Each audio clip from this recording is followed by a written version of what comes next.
마태복음 4장 1절에서 11절까지 있는 말씀을 가지고 지난주 1시간, 오늘 그다음에 이제 다음 주 이렇게 말씀들을 나누는데요. 혹 지난주 말씀을 내가 못 들었다, 예배에 참여를 못했다 하면은 댁에 가셔서 다시 한번 오늘 말씀과 또 연결되는 부분, 또 다음 주 계속 이어지는 부분이 있습니다.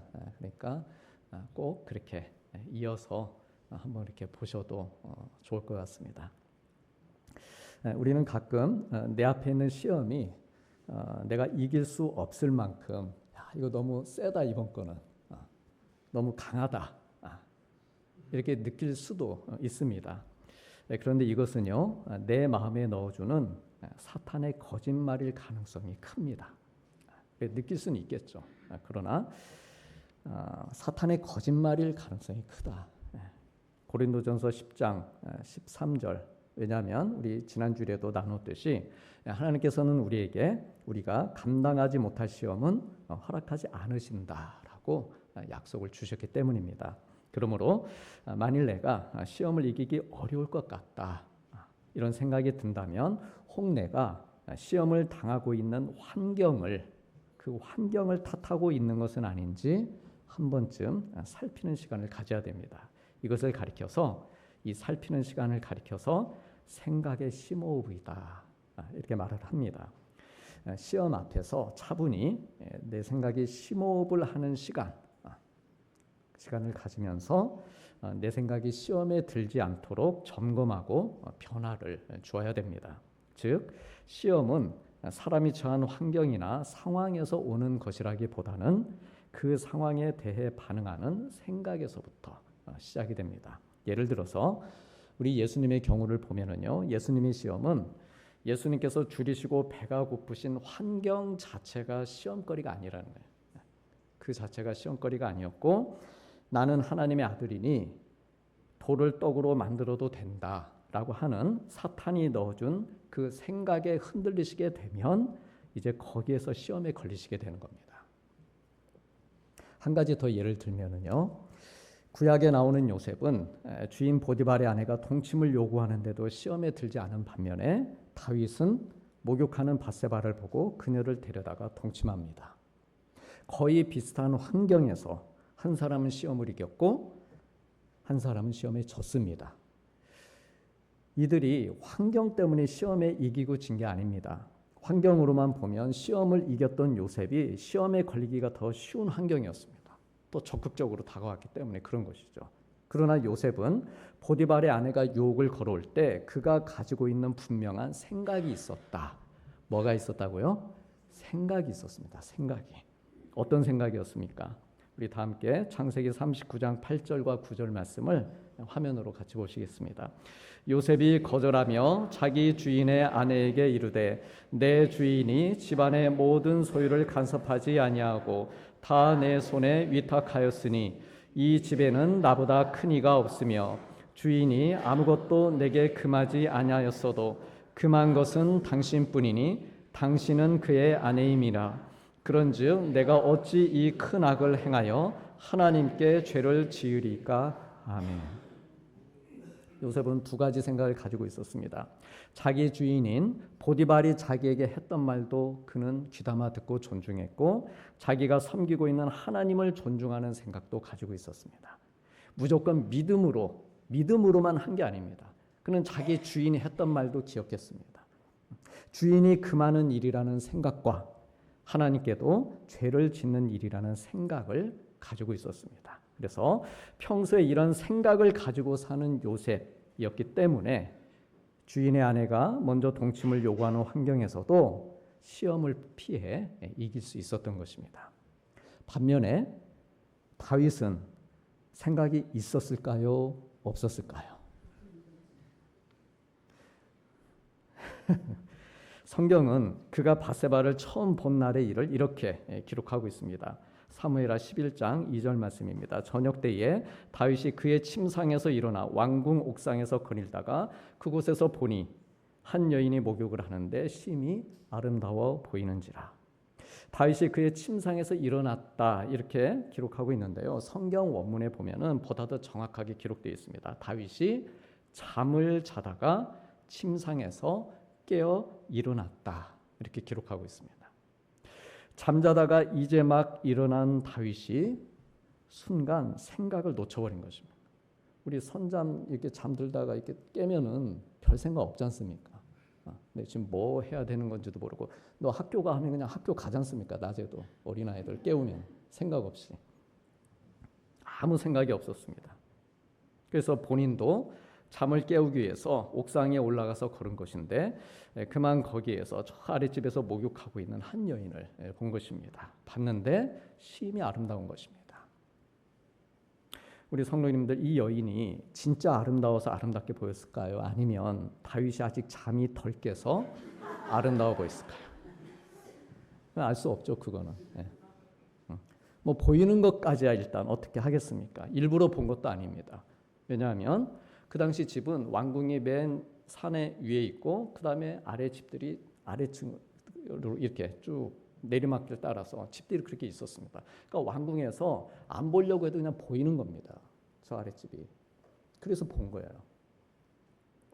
근데 문제는 본 것으로 그치지 않고 그 본 것을 생각으로 발전시켜 간 것이 있었다 하는 것이죠. 누굴까? 누굴까? 이름이 뭘까? 나이는 얼마나 됐을까? 궁금한 생각을 떨쳐버릴 수가 없었습니다. 그래서 사람을 보내서 그 여인에 대해 알아보게 합니다. 알아보니까 남편이 있는 여자입니다. 바세바라고 하는 여인입니다. 그것도 자기가 잘 아는 충성스러운 장군 우리아의 아내입니다. 그러면 이쯤에서 내가 지금 무슨 생각을 하는 거야? 정신 차려야지. 이렇게 생각하면서 멈추면 좋았을 텐데 그러질 못했습니다. 그럴 생각이 없었습니다. 결국 데려다가 동침하고 임신하게 되고, 그러자 그 일을 숨기기 위한 계획을 세우고, 하지만 그 계획대로 되지 않자 그녀의 남편을 전투의 가장 치열한 곳으로 내보내서 죽게 합니다.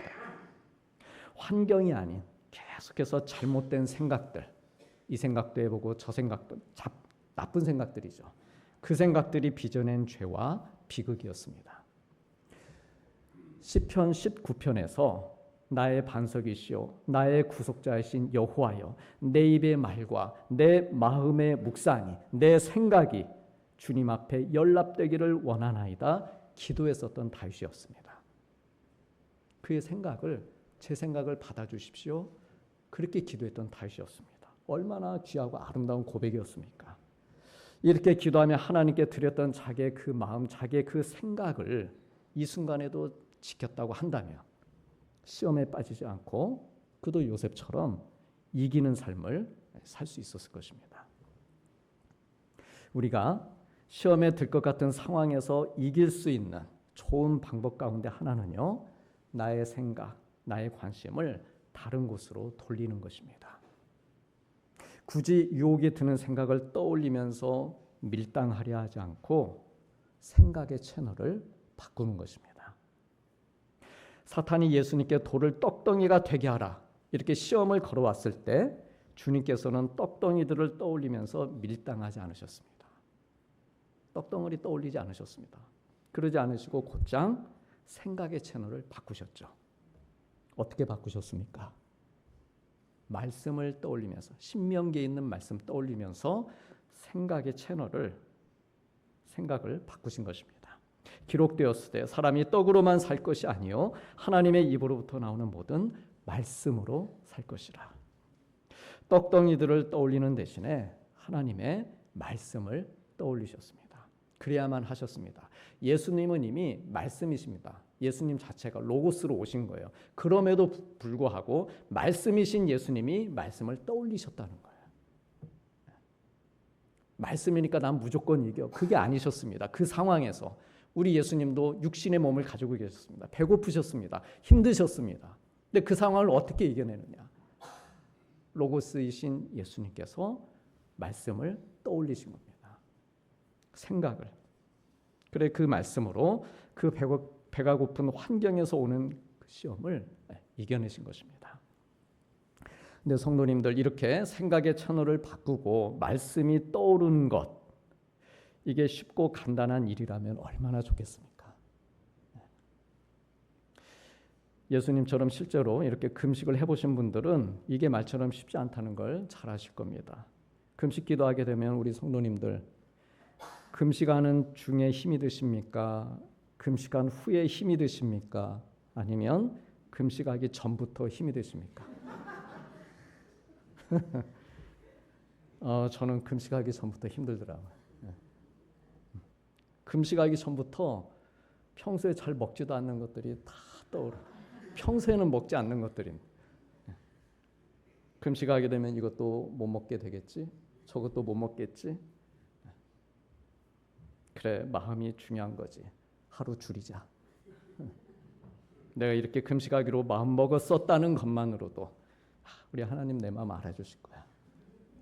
금식하기 전부터 타협하고 별의별 생각이 다 드는 것이죠. 하나님께서 능력만 주신다면 금식 중이라도 즉시 돌을 떡으로 만들어 먹으려고 할 것입니다. 능력 주셨으니까. 이게 하나님의 뜻이구나. 이게 금식의 능력이구나. 돌을 떡으로 만들 수 있는 거. 그렇게 내 생각으로 또 이렇게 잘못 해석해서 만들어낸다는 것이죠. 금식하고 있는데 성도님이 오셔서 이거 내가 만든 것인데 내가 금식하는 줄도 모르고 가져오셨어요. 야, 금식하는 줄 알고 그냥 끝내라는 거구나. 내 마음은 받으신 거고.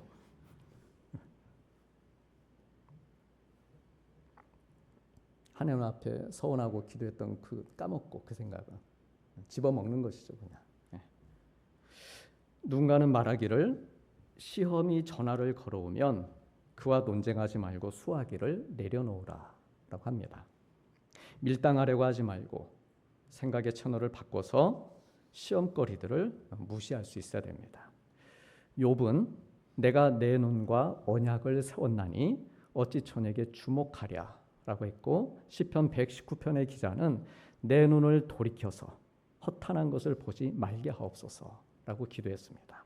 다 무시하는 것이죠. 시험을 무시하는 것이 그것에 대항해서 싸우는 것보다 승률이 훨씬 높습니다. 내가 직접 싸우는 것보다 그 자리 피하고 무시하는 게 내가 이길 확률이 높은 거예요.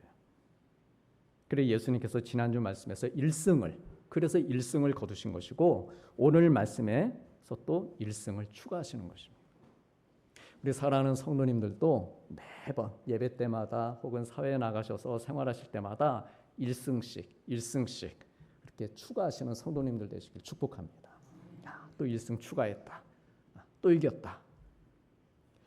이처럼 사탄이 시험을 걸어올 때 우리의 생각이 그 시험을 무시하고 내가 말씀으로 이렇게 서 있게 되면 그 시험은 곧 힘을 잃어버리게 되어 있습니다.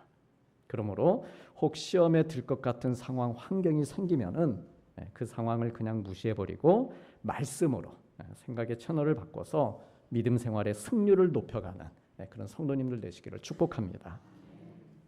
한편 사탄은요, 한 번 졌다고 해서 그대로 포기하지 않습니다. 사탄에게도 지지 않으려는 오기가 있는 것이죠. 그래도 명색이 첫사람인 아담과 하와를 이겼습니다. 그리고 다윗을 시험에 빠뜨리는데 성공했던 사탄입니다. 때문에 근성을 가지고서 이전보다 더 교묘한 작전으로 시험을 또 걸어옵니다.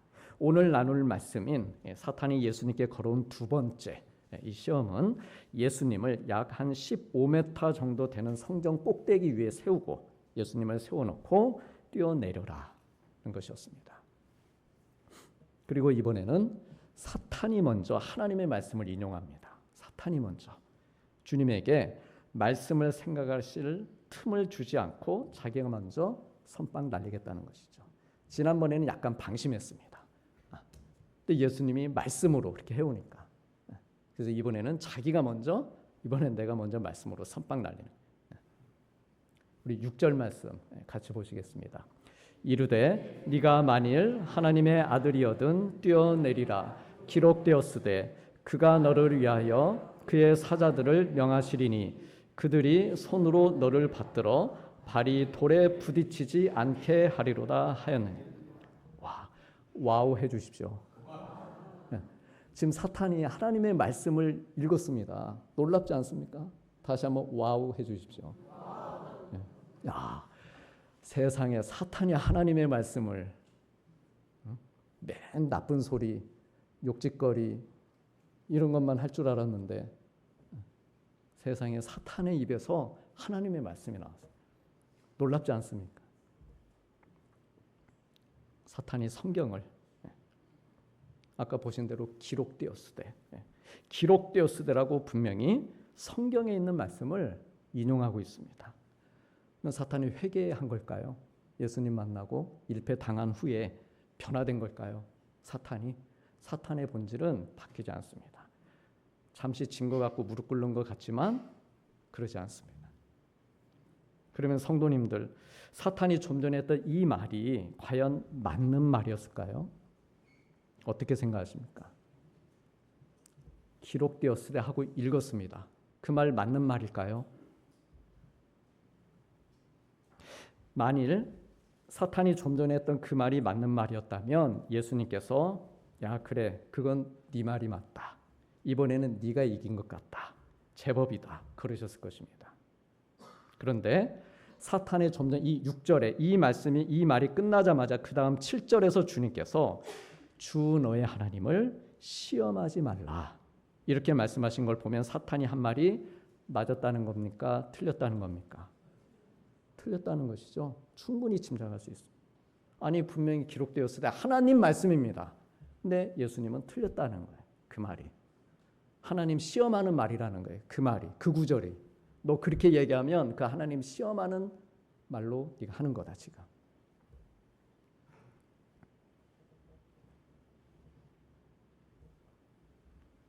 하나님 시험하지 말라. 네가 틀렸다. 이 말씀은 이번에도 네가 졌다. 그렇게 지금 말씀하고 계시는 겁니다. 그러면 사탄이 예수님께 기록되었으되라고 자신 있게 말했던 이 6절 말씀이 어디가 잘못된 것이었을까요? 우리 성도님들 가지고 계신 성경 한번 읽어보십시오. 어디가 잘못된 건지 지금 대체. 이 본문 6절 말씀은요. 사탄이 시편 91편 11절과 12절에서 인용한 것입니다. 시편에서 사탄이 인용한 것입니다. 그런데 사탄은요. 성경에 원래 기록되어 있는 내용대로 하지 않고 한 구절, 어느 한 부분을 누락시키고 예수님께 말했습니다. 원래 시편 말씀의 내용은요. 화면에서 보시듯이 그가 너를 위하여 그의 천사들을 명령하사 너의 모든 길에서 너를 지키게 하심이라. 그들이 그들의 손으로 너를 붙들어 발이 돌에 부딪히지 아니하게 하리로다. 이 말씀입니다. 여기에서 성전 꼭대기에서 뛰어내린다 이런 말씀이 없습니다. 지금. 즉 이 구절에서 너의 모든 길에서 너를 지키게 하리라 라고 하는 이 부분의 말씀을 사탄이 자기 마음대로 빼버리고 예수님께 말한 것입니다. 원래 시편에서 하나님께서 너의 발이 부딪히지 않게 하시겠다라고 하신 말씀은요. 성전 꼭대기에서 떨어질 때 그렇게 해주겠다. 그런 말씀이 아니었습니다. 어떤 특정 장소를 가리켜서 거기에서 뛰어내리면 내가 너를 지켜주겠다. 그런 말씀이 아니었습니다. 시편 91편에서 말씀하고 있는 하나님께서 너를 지켜주시겠다는 말씀은요. 하나님께서 우리의 삶의 모든 인생길에서 지키시고 보호하시겠다는 약속이었습니다. 모든 인생길에서. 그런데 사탄은 그 부분을 쏙 빼놓고 너의 발이 너 거기서 떨어져도 부딪히지 않게 하실 것이다. 이 부분만을 강조해서 이 부분이 귀에 크게 들리게 하고 그래 성전 꼭대기에서 뛰어내리도록 예수님을 시험한 것입니다. 이처럼 사탄은요. 우리에게 말씀을 주더라도 내가 듣기에 좋은 쪽으로 해석하게 해서 하나님의 뜻에서 벗어나고 불순종하게 만드는 전략으로 우리를 시험에 빠지게 합니다. 그러니까 성경을 나 중심적으로만 해석하게 하는 것이죠. 그러나 성경은 내가 말씀 속으로 내가 들어가는 것입니다. 말씀 안에 내가 들어가는 것이죠. 그러므로 우리가 이러한 사탄의 기락에 빠지지 않기 위해서는요. 성경 전체에 흐르고 있는 진리가 무엇인가 이것을 알고 말씀을 보는 훈련이 우리가 필요합니다. 성경 전체를 통해서 하나님께서 우리에게 주시고자 하는 말씀의 큰 줄기 두 가지가 있는데 그것은 구원과 하나님 나라입니다. 구원과 하나님 나라, 성경 전체. 하나님의 사랑을 통한 구원과 그 구원하심을 통해 이루시고 또한 계속해서 완성해 가시는 하나님의 나라, 구원, 우리에게 구원을 주시고 그리고 이루신 구원을 통해서 하나님 나라를 이루어 가시는 것, 이것이 창세기부터 계시록까지 이어지고 있는 이야기입니다. 우리 성도님들, 성경의 어느 인물, 어떤 사건을 보아도 구원과 관련되지 않은 이야기는 없습니다. 아담과 하와가 죄를 지었을 때 가죽옷을 지어 입히신 것부터가 그들을 위해서 짐승을 죽여서 그 피를, 그러니까 제물로 쓰신 거죠.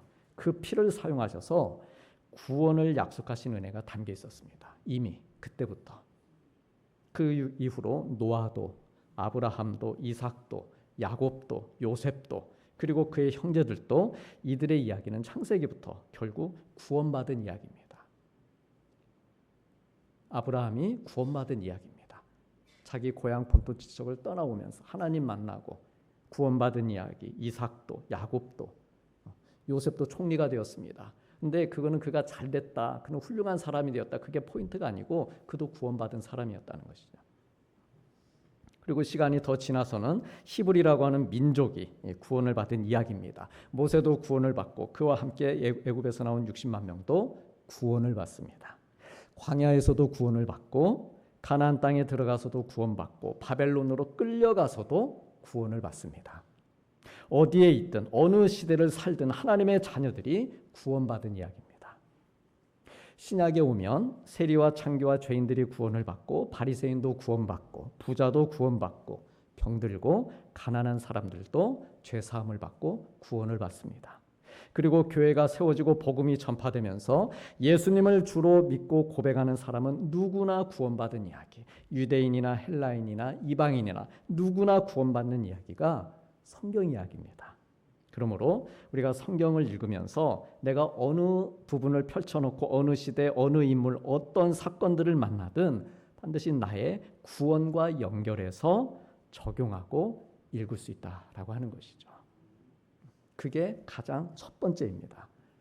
그것을 확인하고 이 사람들의 혹은 이 사건 안에서 이루어지고 있는 이 구원의 이야기를 나에게 그대로 내가 가지고 그리고 나서 혹시 거기에서 더 얻을 것 있으면 그거 가지고 기도 제목도 삼고 소망도 삼고 그렇게 살아가는 것이죠. 롤모델로도 삼고. 이들에게도 많은 시험이 있었습니다. 노아, 아브라함, 이삭, 야곱, 요셉, 모세, 광야 이스라엘 백성들, 가나안의 이스라엘 백성들, 세리와 창기들, 예수님의 제자들과 사도 바울. 이들 중에는 시험을 잘 통과한 사람도 있었고 넘어졌던 사람들도 있습니다. 그리고 하나님의 구원은 이들 중 한 사람도 빠뜨리지 않으셨습니다. 통과한 사람도 있고 통과하지 못한 사람도 있었지만 그러나 하나님의 구원은 그 한 사람도 빠뜨리지 않으셨다라고 하는 것이죠. 우리가 이 땅 살아가면서 시험에 넘어질 수 있습니다. 혹은 때로는 잘 통과할 수 있습니다. 그러면 넘어지면 내가 구원받지 못하는 것이냐? 그렇지 않다고 하는 것이죠.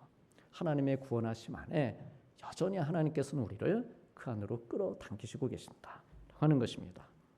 때로 시험에 넘어지고 징계를 당하는 이들도 있었지만 모두가 다 하나님의 구원 계획 안에 포함되어 있었습니다. 그래서 구원받은 하나님의 자녀들이 되어서 제사장 나라와 하나님 나라를 만들어가는 일에 이들 모두가 귀하게 쓰임을 받은 것입니다. 에덴 동산에서 맛보기로 보여주셨던 하나님 나라, 에덴 동산이 하나님 나라의 원형입니다. 그 에덴 동산에서 맛보여 주셨던 그 나라가 계속해서 노아의 방주로, 그 다음에 광야에서 만든 성막으로, 약속의 땅 가나안에서 세워진 성전으로, 그리고 온 열방에 흩어진 교회를 통해서 보여주신 이야기가 성경 이야기입니다. 이것들이 다 방주나 성막이나 성전이나 교회, 이 모든 것들이 다 하나님의 나라와 예수님을 예표하고 상징하는 것들입니다. 그것이 역사를 이끌어가는 것이죠. 그래서 우리가 이러한 내용들이 기록된 성경의 말씀들을 읽고 묵상하면서 때로 내 삶의 광야에서든 혹은 내가 적과 꿀이 흐르는 땅에서든 혹은 내가 흩어져 사는 곳에서든 내 삶 가운데 구원이 이루어져야 될 분은 어디인가? 성경을 읽으면서 내 삶 가운데 구원이 이루어져야 될 부분은 또 무엇인가? 혹은 누구인가?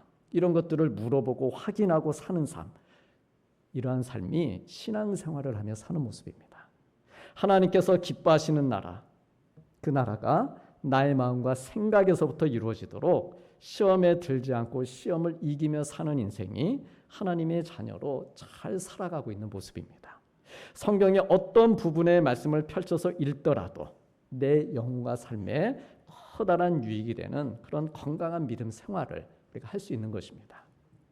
그래서 우리 주님께서 말씀을 정확하게 알고 계셨기 때문에 말씀을 왜곡해서 시험하는 이 사탄에게 속지 않으시고 너 하나님 시험하지 마. 말씀 가지고 장난치지 마. 원래 기록된 말씀으로 바로 잡아주신 것입니다. 우리 성도님들 그러므로 이 성경을 읽으면서 또한 읽을 때마다 내게 이미 은혜로 주신 구원의 확신을 더욱 굳건히 하고 내 안과 내 삶 가운데에 하나님 나라가 임하시기를 구하시길 바랍니다. 기록된 말씀에 가감하지 않고 있는 그대로를 믿으면서 사탄의 어떤 계략에도 속지 않고 하나님을 시험하지 말라 담대히 선포하면서 승리하시길 바랍니다. 그러면 성도님들, 마귀는 예수님을 왜 거룩한 성에 있는 성전 꼭대기로 데려가셨을까요? 좀 더 정확하게 마귀는 왜 광야에 계시던 예수님을 장소를 옮겨서 거룩한 성으로 데리고 가셨을까요? 높은 곳이 성전 꼭대기밖에 없어서 그곳으로 데려갔을까? 시간과 공간의 제약이 없는 마귀에게 예수님을 데려갈 높은 곳은 얼마든지 있었을 것입니다. 그런데도 마귀는 다른 곳들이 아닌 성전 꼭대기로 예수님을 데리고 갔습니다. 그렇다면 거룩한 성에 있는 이 높은 성전 꼭대기는 무엇을 의미하는 장소일까요? 성경을 연구하는 학자들은 이 구절을 해석하면서 광야는 사람이 없는 곳이고 성과 성전은 사람들이 많이 모이는 것이라는 것에 초점을 두고 있습니다. 그리고 광야와 거룩한 성 혹은 광야와 성전이 가지는 가장 큰 차이는 군중이라고 말합니다.